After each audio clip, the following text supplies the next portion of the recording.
pozik dator kontu kontari. Bat, bi, hiru, hemen da miru, gure gana kontu kontari.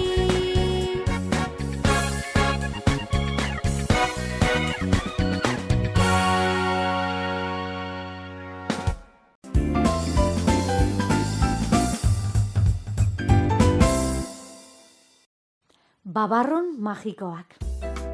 Baziren behin, baserri batean bizitzen ziren ama-semeak. Andoni bere amarekin bizi zen. Oso behartsuak ziren eta askotan jatekorik gabe egoten zirenen gozez egoten ziren. Egun batean Andonik bere ama aurkitu zuen etxeko atarian, negarrez. Oso triste zegoen malkoak dariola. Zer gertatzen da, ama?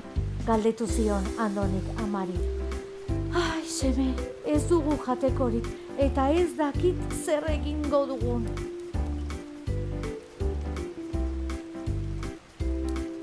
Andonik segituan pentsatu zuen. Ama, zergatik ez dugu behia pintxoa saltzen? Bai, pentsatu dut seme. Bai, eta azkenean hori egin beharko dugu. Ni arduratuko naiz ama, esan zion Andonik. Hurrengo egunean Andonik behia hartu eta herrira abiatu zen. Baina bidetik gizon batekin topo egin eta harekin egin zuen trukea. Beraz, Andoni poz-pozik etxera itzuli zen.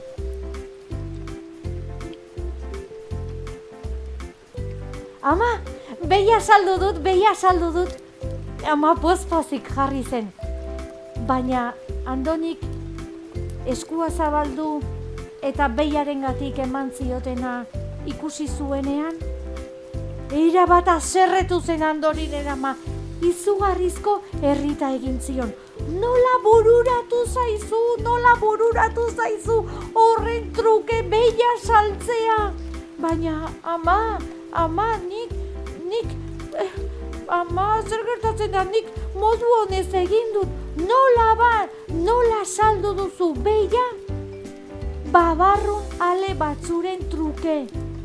Andonik, babarrun ale batzuren truke saldu zuen behia.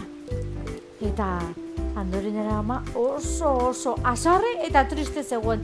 Bi gauzak aldi batean. Babarrun ale horiek hartu eta leihotik kanpora bota zituen. Orain ez dugu ez janari, ez dirurik, ez da behirik ere. Eta lotara joran ziren, oso atsekabez.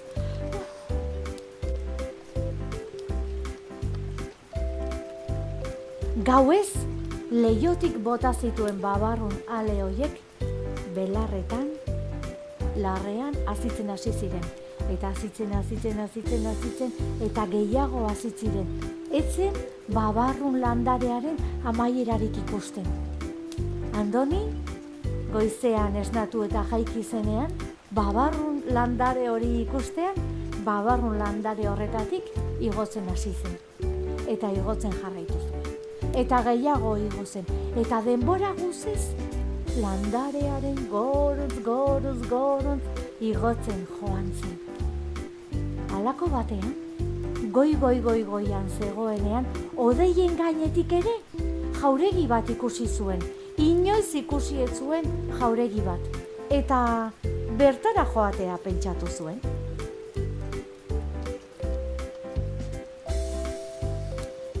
Hara iritsi zenean, emakume batek ireki zion atea. Eta halaxe eskatu zion Andonik. Barkatu, Andere, ez gara ezagutzen, badakit, baina emango altzen idake mesedez jateko zerbait, gozi naiz. Emakumeak Andonik hain jatorrarpegiarekin ikusi zuenean, barrura sartzeko eman, eta bazkari eder bat eman zion. Denetarik zeukan, haragia, barazkiak denetarik zeukan bazkari horrek. Baina, bazkaltzen ari zela, honelaxe esan zion emakumeak, begira mutikoa, oso gustora nago zurekin, baina bazkaldu azkar lehen bailen. Etxe hau erraldoi handiaren etxera da, eta etortzen bada gureak egin du. Hitz hauek esaten bukatu aurretik lurra dardarka hasi zen, erraldoi handiaren pausoak ziren. Andonik etzekin non gorde eta azkenean labearen barruan izkutatu zen.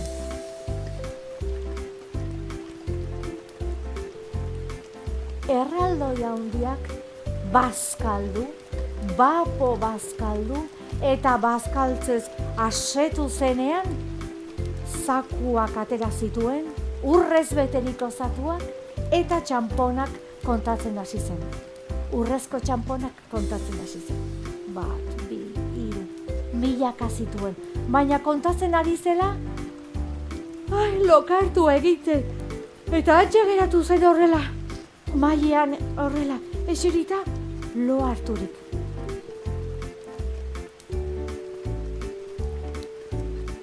Andonik, labeko atea ireki eta erraldoia lo zegoela ikusi zuenean, izkutalekutik atera, eta zaku bat hartu zuen beretzako. Korrika, alde egiten hasi zen, baina estropoz egin, eta atera zuen zalapartarekin erraldoia esnatu egin zen.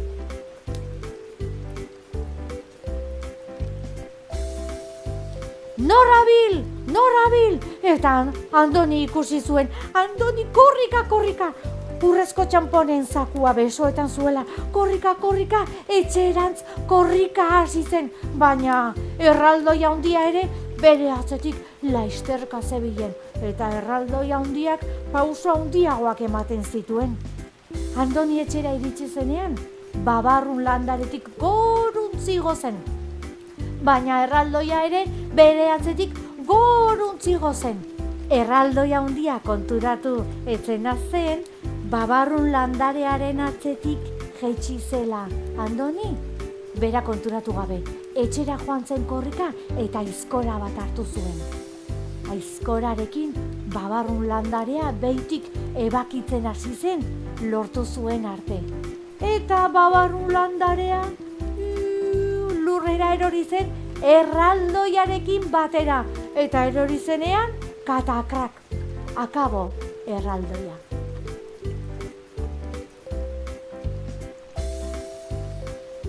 Andonik urrezko txamponez betetako zakua hartu eta amari eman zion. Begira ama, ez dugu inoiz gehiago goserik pasako.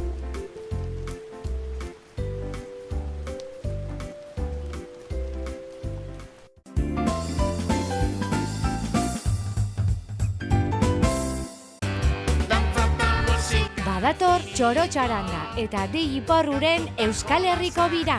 Zure herrira joatea nahi duzu? Jartzaitez harremanetan kiliklon.comen. Dantza eta musika gustoko badituzu, etzazu aukera hau galdu. kiliklon.com.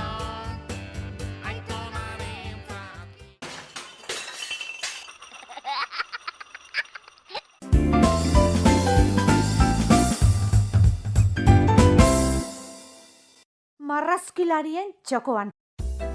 Kaixo lagunak, hemen txegaude berriz ere marrazkilarien txokoan.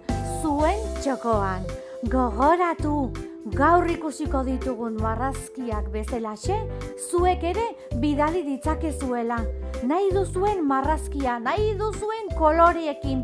Bai, hemen behekaldean ikusten duzuen helbide honetara, bidali behar dituzue marrazkiak. Gogoratu, zuen izena eta adina jarri behar duzuela. Nik jasoko ditut marrazkiak eta denak ondoren ikusiko ditugun marrazkiak bezalaxe ikusiko ditugu. Bai, beraz, animatu eta gaurko marrazkiak ikustera animatzen zaituztet. Hementxe daude, gozatu!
txorotxaranga eta dei iporruren Euskal Herriko bira. Zure herrira joatea nahi duzu?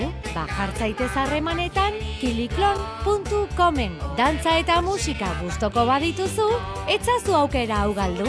kiliklon.com